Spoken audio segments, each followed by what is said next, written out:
Hello, my beautiful people. Good afternoon, good morning, good evening. Depends where you are in the world. It's a beautiful, bright afternoon. In the beginning, it was a bit gloomy this morning. The sun was playing hide and seek. It's been happening for the last 2 days. Today was the second day when the weather is just going kind of funny. And anyway, it's not a weather forecast. I just wanted to tell you how it's been today. I have been traveling, and I hope wherever you are, whatever you've been doing, you have enjoyed it, and you have looked after yourself and the other people around you, and you're keeping happy and healthy and smiling. I don't know what title I'm going to give to this video. And that's why as soon as I came in, I decided to do the video. I feel speechless. How helpless parents are in today's life. And then, especially in the Western society, what's happening? What is happening here? I mean, we have changed everything around, and not for good, unfortunately. And we're not stopping it. What we say, anything for peace and quiet, that is criminal, guys. That's horrible. You can't just keep quiet for peace and quiet, just to keep peace. You're not keeping peace. You're actually literally allowing something bad to happen and keep happening. You don't want to stop it. You don't want to raise your voice. You don't want to object to something that should not be happening. Why I'm saying all this? It's just because today, I had a very good day.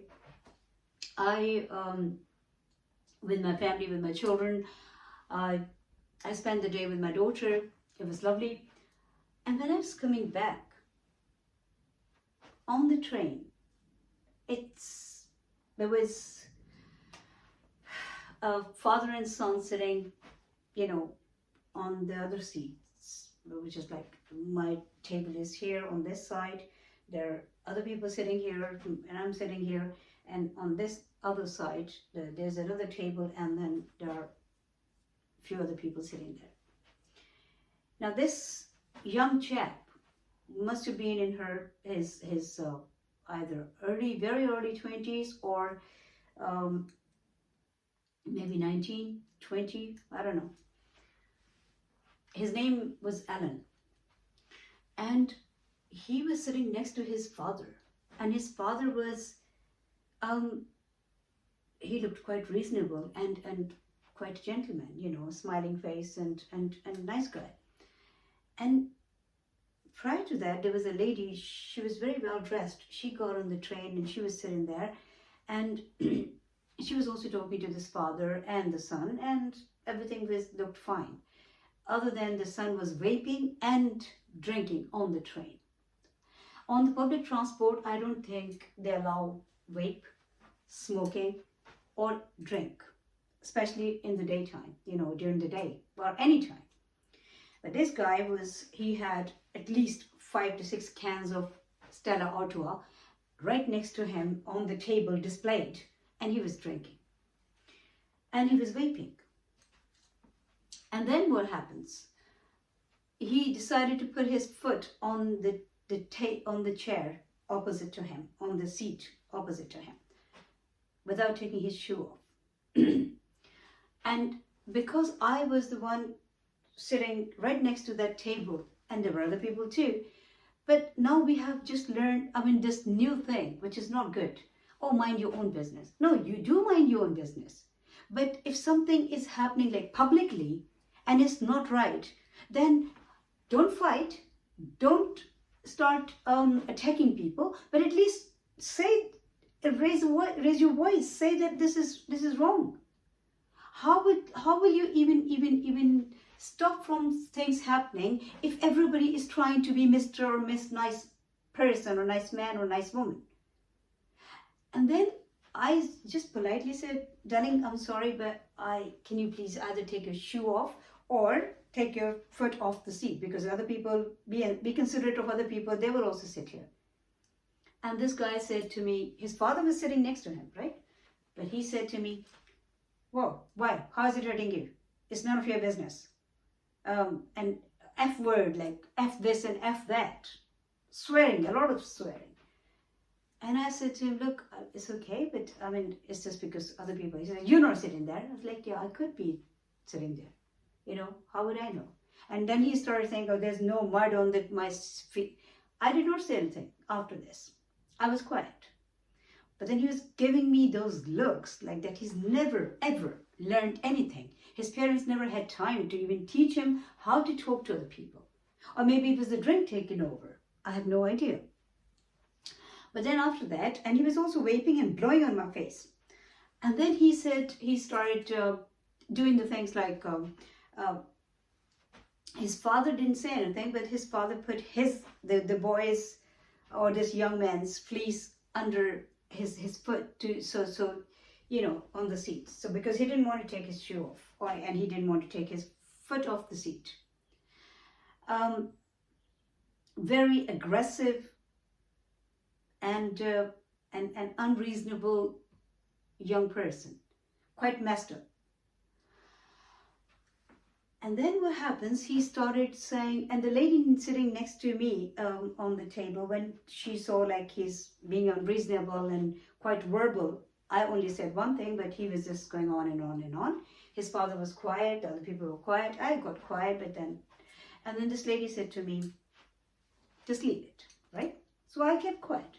Now this time, he is literally blowing on my face, that he's waving and blowing on my face. And then he also started telling me, hey, I've done a video on this, like such, you know, mentally troubled people. Unfortunately, we're not seeing where our young generation is going and how drink is affecting all this.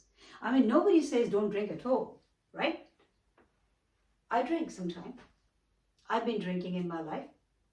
But that doesn't mean that if you drink, then you start getting, you know, unreasonable. If you can't handle it, don't drink. You don't drink, don't do anything that you can't handle. So now drink has taken over this whole society actually. The most of like the young generation there, and drink cannot be the excuse. It's not like, oh, somebody's drinking, so that's why you should just leave them to do whatever they're doing. If somebody is you know, on a public transport. So he said, well, it's none of your business. I was like, it is my business. First time when he said that. So I said, it's my business because it's public transport. Obviously, if you want to be such a nuisance, if you want to rest your legs without taking your shoes off, then public transport is not for that. It should be your own car, private car. You know, make it dirty, clean it. But you can't leave it to the railway staff to clean your dirt. They do whatever they can do. And you don't want to, I mean, you can't expect other people to come and sit on your dirty, where you were putting your dirty shoes. It's just totally unreasonable. It's a horrible, horrible behavior. I can't say more. And I was surprised how scared the father was. He could not say, if it was, God forbid, my son, I would be the first one to say to my son, take your shoe off or take your foot off the seat, please, because she's right. But the father is sitting like he is dumb and deaf. He didn't say anything. He continued, and then the son started saying, oh, these people, they come to our country, and refugees and asylum seekers and God knows whatever, and illegal immigrants. He was saying every single thing that he should not have said. He did not know what is my status in this country. He did not know who I am. He was being personal, he was being unreasonable, he was being dangerous. And he was doing this to me, like he was making this kind of gestures, like he was threatening me. What I'm saying is if from the beginning we cannot, unfortunately, and I did talk about it the other day, the system is actually, I'm not saying the system is not helping you, it does help you, but you know, you are losing control in your life. You're losing control on your children. You know, in the name of freedom, we are actually just gone beyond all the norm and normal limits. It's just horrible. The society is turning into a chaos. Somebody has to you know, say, well, what is happening here? Somebody has to point a finger and say, well, this got to stop. It's got to stop. Because it's not good for these young people either. They're becoming mentally sick. The way this guy was looking at me, he's like, hey, why are you looking at me? I was like, I'm not looking at you. Oh, and then he started blowing his and then he started talking about refugees and all that stuff. What I'm saying is your own complexes. If the father looked quite reasonable and okay to me, but unfortunately, probably he was also very helpless because his son is just not in his control anymore. His son would not listen. He did not. And repeatedly I said, darling, if it was my son, I would have said the same thing. So please don't take it personally. And you know, this is respect. People sit here. Well, maybe he never got introduced to this word, respect. Maybe his parents were too busy giving him money and earning money so he can buy unlimited amount of alcohol and unlimited amount of vape. So they could not tell him that how he should be behaving in public. They could not tell him how much he should drink, or if he's drinking whatever he's drinking, amount of his drinking. Well, they can't tell him how much to drink, but they could at least tell him that only drink when you can handle it. And you don't drink during the day on public transport. You don't walk around with so many beer tubes and drink on the public transport. People are sitting across the table from you. Why would they have to put up with this? You know, there are places where you can go and drink and do whatever you like, but you can't do it on public transports. And then this kind of wording, this kind of behavior. I mean, I'm sure if there was nobody else on that train, or there were less people on the train, or if it was a night time, this young fellow, this person would have started getting physical. But I tell you one thing, just because you know, obviously you have to see how the other person is, if they're drunk or whatever. But if you see something is happening which should not happen, or is affecting the country, it's affecting the society, it's affecting the other people's peace or anything, then I think, you know, it's really very important to at least say something. You know, you don't want to be all the time in people's good books. And like this lady sitting on my table was telling me, oh, it's okay, just keep peace. Peace? And she was saying, there are children on the train, so please. And I said, I did not raise my voice. I'm saying something right. I mean, where are we living? Are we living in a jungle? I mean, even jungles have rules. They have rules. They don't have the rules with the boards on the boards. They have the rules which are understood by any animal, all the animals living there. Are we really worse than animals? Are we living in a place worse than a jungle where there's absolutely no rules, no law, nothing? How can we just live in a place and then expect that people can do whatever they like to do? How we cannot just, I mean, you cannot just keep quiet because it's polluting your society. You're not doing it for yourself. I mean, if you want peace, that's fine. But the same young children that she was talking about, they were also watching him drinking. And they could also hear his vocabulary, the words he was using. I did not swear, obviously. So basically, the parents who cannot, I mean, if you have given birth to a human, your first responsibility is to make them a human. Help them to be a human before you make them a millionaire, billionaire, a drunkard, or whatever. Before you start giving them the best life in the name of all this money. This is why I say all these material accumulations. Parents don't have the time to stay at home and see what their child is doing. They just want peace. You know, all day they work. When they come home, they just want peace. So they will just do anything for peace and quiet. And how it's affecting their child, who will be an adult one day and will affect this society and the world. What kind of contribution are you? Is it not better to not to have any children then? Is it not better to at least give them less, but give them good morals, good ethics? I think I've done a video, very long one on this. So guys, please, I mean, Just look at, if you don't care about the society, if you don't care about the country, if you don't care about your, the environment that your children will pollute tomorrow, if you let them just grow like weeds, even the plants, whatever we grow, that needs, you need to trim it, you need to keep it in right shape, you need to water it on time, you need to look after it, everything. So with the human beings, they're just growing, being born and growing. That's it. And then after a certain age, we can't say anything to our children. What a shame. You can't say nothing to your children. So what were you doing when you could say something? I mean, not saying a big thing, but, and no, none of us is perfect. I'm not pointing a finger on other parents, but I'm a parent myself. And God bless my children. I have 2 grown-up young people, my son and my daughter. But I will never, never, ever accept my children behaving in public the way this guy was behaving. And the way his father was sitting there, I think I could have just died of shame if my child was doing it, my grown-up son or daughter was doing this, what he was doing on the public transport, and the way he was speaking. I could not take it.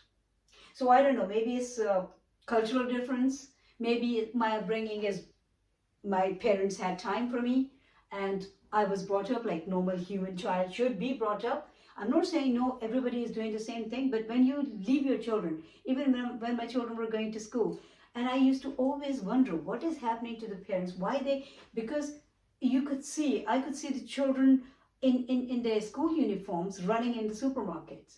Now, my children used to come straight home, then have their lunch, and then if we need to go to the supermarket or wherever, we used to go together. It's not like my children just from the school, they will go anywhere they like. No.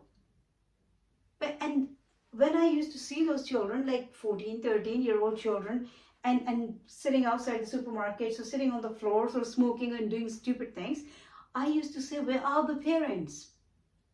Guys, all this money that you're trying to make, or we're trying to make the ends meet, no. You're trying to do a lot more than that. Because if you were only trying to make the ends meet, then, especially when we talk about here, England, it's a blessed country. Government helps you. People help you. Everybody helps you. I could not walk the other day. I hurt my knee. To be honest with you, from the first train to the last train, the railway staff, they helped me. So the help is at every step. And I'm not talking about the government's money, but what I'm saying is if you can't pay your bills in time, then you get given more time. I mean, there are obviously facilities. So don't say that. But the only thing is, of course, I mean, if you let your children just grow and think like, okay, we've done our job. No, you've not done your job. Your job will be done if you have created a good human being in your house. When I say created means, yes, it is, because you are actually there looking at you, whatever you're doing. I mean, I was quite surprised the father did not look nothing like the son, or son did not look anything like the father. Maybe, I don't know, I have no idea. But what I'm saying is totally unreasonable behavior. It was just totally unacceptable. And I felt really bad for that father, that helpless human being sitting next to him. And I also felt bad for this young person, because I thought like, what is he doing to his life, and what is he going to do? How is he going to contribute in this society? Think about it. I'm very tired. I just wanted to do the video. I just needed to let it out and share it with you. Please, I mean, if you decide to have family, if you decide to have children, then be prepared that it's not just feeding them, sending them to the best school, or giving them the best clothes. No. Before all that is, yes, give them the best, whatever the best food you can give them, because that will just help them with their health, mental health, and their physical health. And then also, pay attention, spend time with them, show them the good morals, show them how human beings should live. And it's obviously a personal choice who wants to drink and how much people want to drink. But I think it's very important to keep an eye for the parents to see. I did not allow my children to drink until they were 18. I offered them a toast when they turned 18. because I didn't want them to drink behind my back and hide it from me. I wanted them to know that it's okay if you drink sometime, just don't make it a habit. Don't do it every day, and know your limit, you know. So as long as whatever you're doing is not affecting the society and people around you in a bad way, then it's fine. You can do it. It's your personal thing. Do within your walls, behind the doors, do whatever you like. But when you are in public, then be very careful, because then it's just not really like a good human to behave like that. I don't know what to say, seriously. I'm actually falling short on words, and I will do another video on this, but I just wanted to talk about it seriously, because I really felt bad the way this young man behaved, and I feel sorry for him. I hope he will get better. So look after yourself, look after your family, pay attention to your children and their behaviors before it's too late. Keep a clear communication with them. Show them be a good role model. Show them good morals, good ethics. Give them some time. Keep smiling. Make everyone smile around you. And always remember, life is so beautiful.